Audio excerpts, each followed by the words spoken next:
الحمد لله رب العالمين والصلاة والسلام على رسوله الأمين وعلى آله وأصحابه أجمعين أما بعد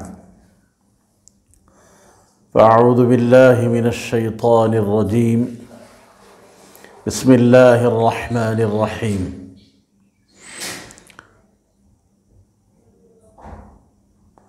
ما كان محمد أبا أحد من رجالكم ولكن رسول الله وخاتم النبيين صدق الله العلي العظيم۔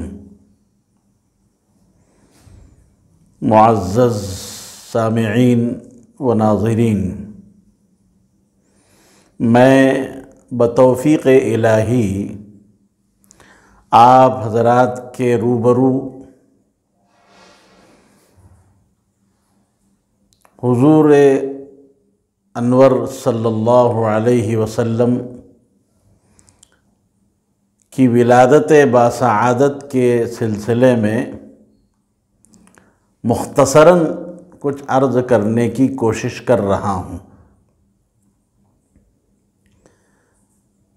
یہ بات یاد رہے کہ حضور اکرم صلی اللہ علیہ وسلم کی میں آپ کے سامنے دو ولادتوں کا تذکرہ کروں گا۔ آپ یہ سن کر یقیناً حیرت میں پڑ گئے ہوں گے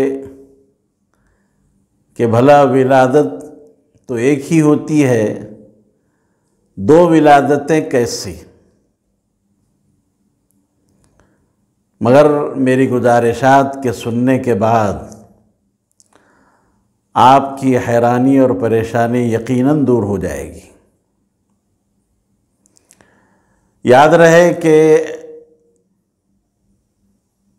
حضور اکرم صلی اللہ علیہ وسلم کی ولادتیں دو طرح کی ہیں۔ ایک ہے ولادت جسمانی اور دوسرے ہے ولادت روحانی۔ عوام الناس عام طور پر ولادت جسمانی کو اہمیت دیتے ہیں اور اس ولادت جسمانی کے ذکر کو ہی میلاد نبی سمجھتے ہیں، جبکہ ولادت جسمانی سے بڑھ کر، بلکہ یوں کہا جائے کہ ولادت جسمانی میلاد کا ابتدائی درجہ ہے، اور ولادت روحانی یہ میلاد کا بہت ارفع اعلیٰ درجہ ہے، انتہائی درجہ ہے۔ آپ کی ولادت جسمانی جب ہوئی تو آپ کے جمال کا ظہور ہوا، اور جب حضور علیہ السلام کی ولادت روحانی ہوئی تو آپ کے کمال کا ظہور ہوا۔ ایک ولادت میں جمال ظاہر ہوا اور دوسری ولادت میں آپ کا کمال ظاہر ہوا۔ ہمارے لیے حضور علیہ السلام کی دونوں ولادتیں اور ان دونوں ولادتوں کا ذکر عبادت ہے، اور آپ کی جسمانی ولادت ہم مسلمانوں کے لیے عظیم ترین نعمت ہے، مگر آپ کی روحانی ولادت یہ اس عظیم ترین نعمت سے بھی بڑھ کر نعمت ہے۔ کیوں؟ اس لیے کہ جب آپ کی ولادت جسمانی ہوئی تو آپ محمد بن عبداللہ کی صورت میں ظاہر ہوئے، ہمارے سامنے آئے، اور جب آپ کی ولادت روحانی ہوئی تو آپ محمد الرسول اللہ صلی اللہ علیہ وسلم کی حیثیت سے ہمارے سامنے آئے۔ اور آپ حضرات کو یہ بھی معلوم ہونا چاہیے کہ ولادت جسمانی میں ہمارے لیے کوئی عملی نمونہ موجود نہیں ہے۔ ولادت جسمانی میں تذکرہ کس بات کا ہوتا ہے؟ حضور اکرم صلی اللہ علیہ وسلم کی بینی مبارک ایسی تھی، حضور صلی اللہ علیہ وسلم کی آنکھیں ایسی تھیں، آپ کے بال نہ بالکل لٹکے ہوئے تھے نہ گھنگریالے تھے بلکہ پیچ دار تھے، آپ میانہ قد کے مالک تھے، نہ بہت طویل تھے نہ بہت قصیر یعنی پستہ قد تھے۔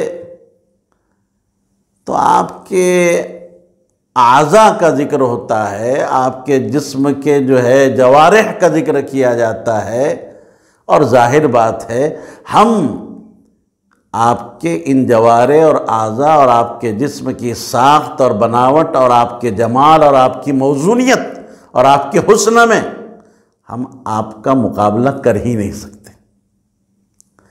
منزہ عن شریک فی محاسنہ، عربی کا شعر ہے، منزہ عن شریک فی محاسنہ فجوہر الحسن فیہ غیر منقسم۔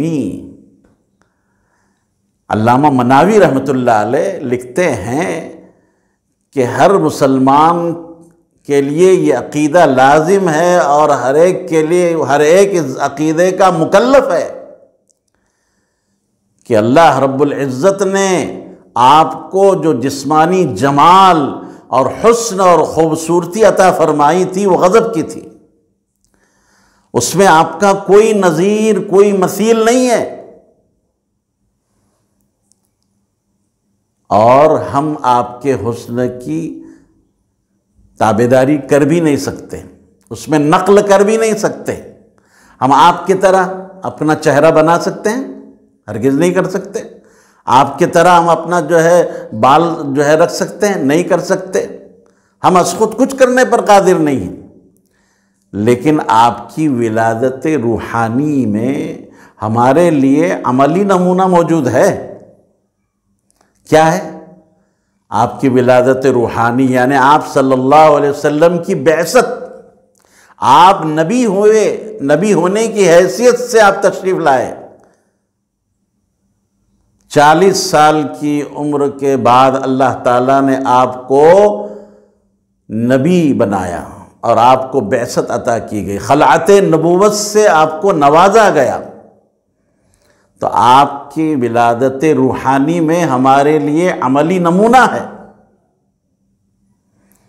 آپ کی نماز ایسی تھی، آپ کا حج ایسا تھا، آپ اس طریقے سے حج فرمایا کرتے تھے، فلاں رکن کو آپ نے ایسے ادا کیا، آپ کا سجدہ ایسے ہوا کرتا تھا، آپ کا قیام اتنا طویل ہوتا تھا، آپ کا رکوع اس طرح ہوا کرتا تھا۔ آپ کی عبادات کی جو کیفیات ہیں وہ ہمارے سامنے ہیں، ہم ان کی نقل کر سکتے ہیں۔ صلو کما رأیتمونی اصلی، خود نبی اکرم صلی اللہ علیہ وسلم نے ارشاد فرمایا کہ ویسی نماز پڑھو جیسے تم مجھے نماز پڑھتے ہوئے دیکھتے ہو۔ یعنی ہم کو عبادات میں اور آپ کی یہ کہیے کہ آپ کی رفتار میں، گفتار میں، نقل و حرکت میں، آپ کے سونے میں، آپ کے بیدار ہونے میں، کھانے میں، پینے میں، پہننے میں، اوڑھنے میں، آپ کے جتنے افعال ہیں ان افعال میں ہمیں اتباع کا حکم ہے، آپ کی سنتوں کی پیروی کا حکم ہے، آپ کے افعال کی ہمیں نقل کرنی چاہیے۔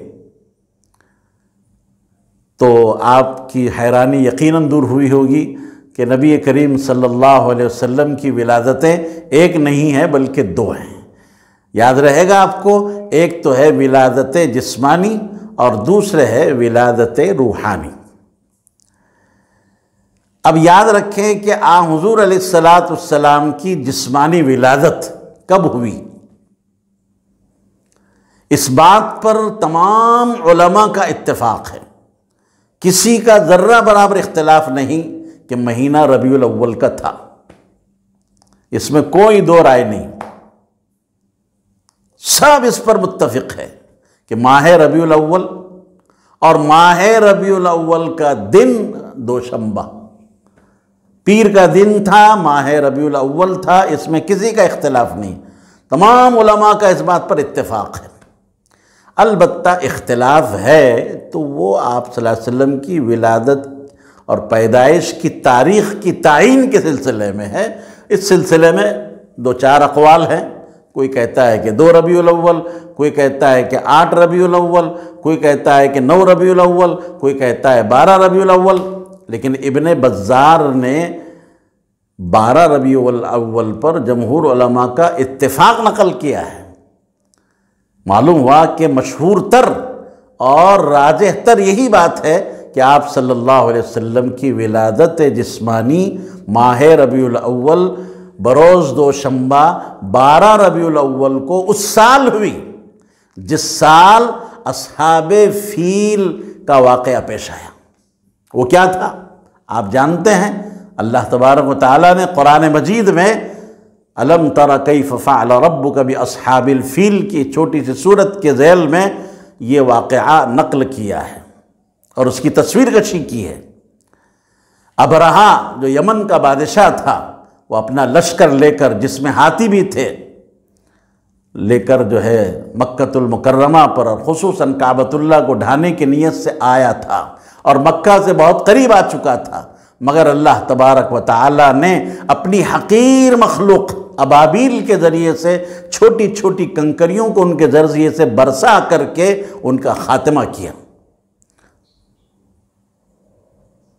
اس سال آپ صلی اللہ علیہ وسلم کی ماہ ربیع الاول 12 ربیع الاول اور بروز دوشنبہ آپ کی ولادت ہوئی۔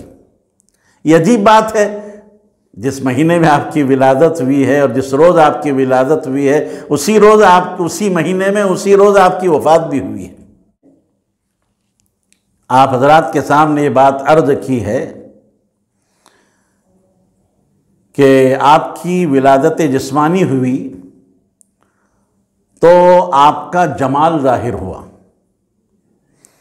اور جب ولادت روحانی ہوئی تو آپ کا کمال ظاہر ہوا۔ آپ جمال میں بھی لاثانی تھے اور کمال میں بھی بے مثل تھے اور بے نظیر تھے۔ خالق جمال یعنی اللہ تبارک و تعالی جو محب جمال بھی ہے اور صاحب جمال بھی ہے، ان اللہ جمیل یحب الجمال، اللہ خود صاحب جمال بھی ہے، خالق جمال بھی ہے اور محب جمال بھی ہے۔ اس نے اپنے محبوب کو کس قدر سنوارا تھا، ذرا غور کیجئے۔ میں نے ابھی وہ شعر پڑھا، منزہ عن شریک فی محاسنہ فجوہر الحسن فیہ غیر منقسم۔ آپ کے محاسن میں اور آپ کے جمال میں کوئی شریک نہیں، دنیا کا کوئی انسان کوئی شریک نہیں۔ حضرت عائشہ رضی اللہ تعالی عنہا سے ایک شعر منقول ہے، لواحی زلیخہ لو رأینا جبینہ، لواحی زلیخہ لو رأینا جبینہ لآثرن بالتقطیع الصدور علی الید، لآثرن بالتقطیع الصدور علی الید۔ زلیخہ کی سہیلیاں اگر یوسف کے جو ہے جبین کو دیکھ لیتیں، ان کے چہرے کو دیکھ لیتیں، تو لآثرن بالتقطیع الصدور علی الید، تو بجائے ہاتھوں کے خون کرنے کے اپنے جو ہے دلوں کو جو ہے چاک کر دیتی۔ حضرت عائشہ رضی اللہ تعالی عنہ خود فرماتی ہیں کہ میں نے نبی کریم صلی اللہ علیہ وسلم کے نورانی چہرے کی روشنی میں سوئی تلاش کی۔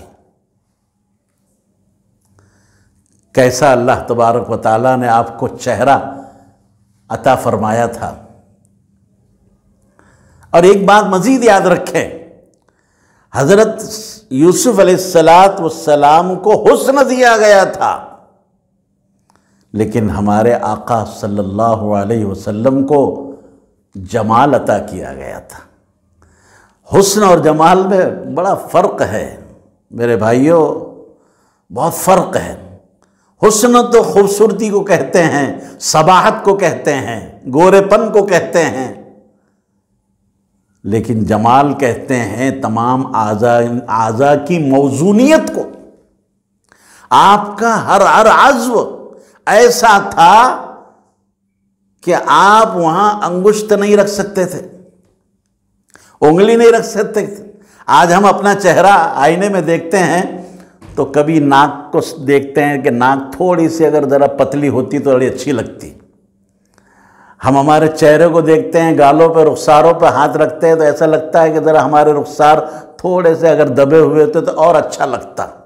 ہم ہمارے بالوں پر ہاتھ پھیرتے ہیں تو ایسا لگتا ہے کہ ہمارے بال ایسے ہوتے تو اور میں کتنا حسین لگتا۔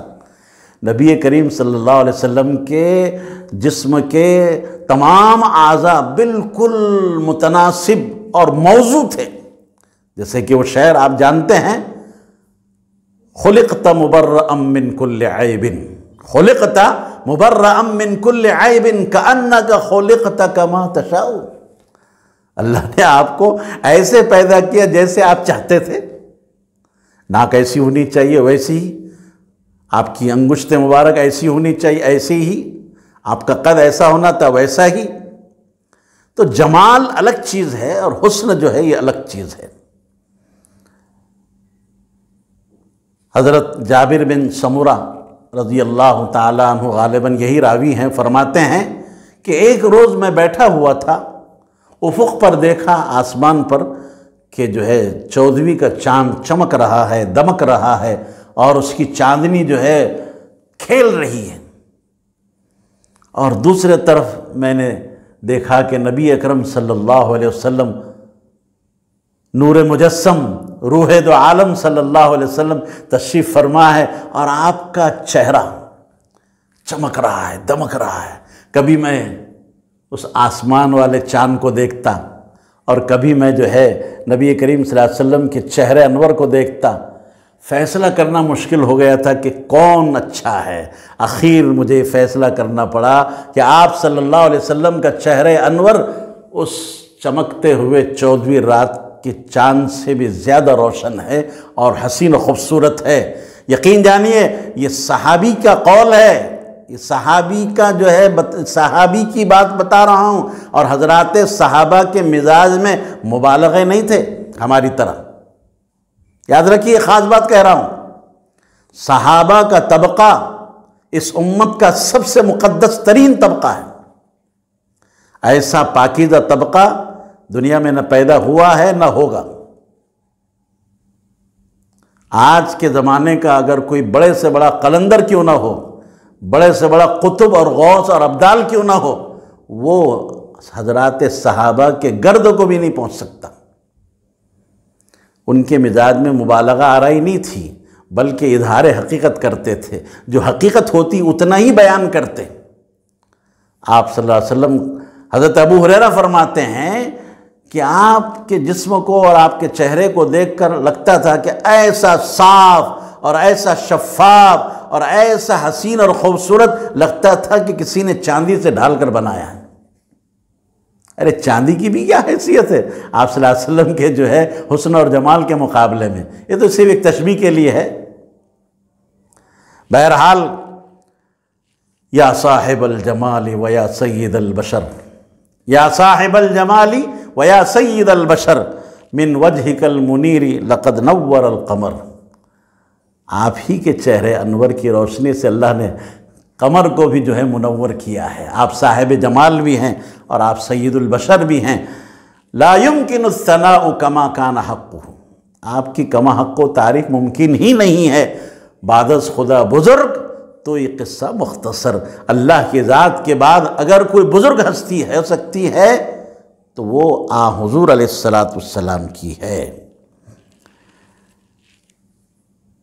میں آپ کی اس ولادت کا تذکرہ میں نے آپ حضرات کے سامنے مختصراً کیا ہے، اور بھی بہت ساری باتیں ہو سکتی ہیں اور پیش کی جا سکتی ہیں، مگر وقت اجازت نہیں دیتا۔ میں اپنی اتنی ہی بات پر آج اکتفا کرتا ہوں۔ انشاءاللہ پھر کبھی ملاقات ہوگی تو آئندہ مزید باتیں آپ حضرات کے سامنے پیش کی جائے گی۔ وآخر دعوانا ان الحمدللہ رب العالمین۔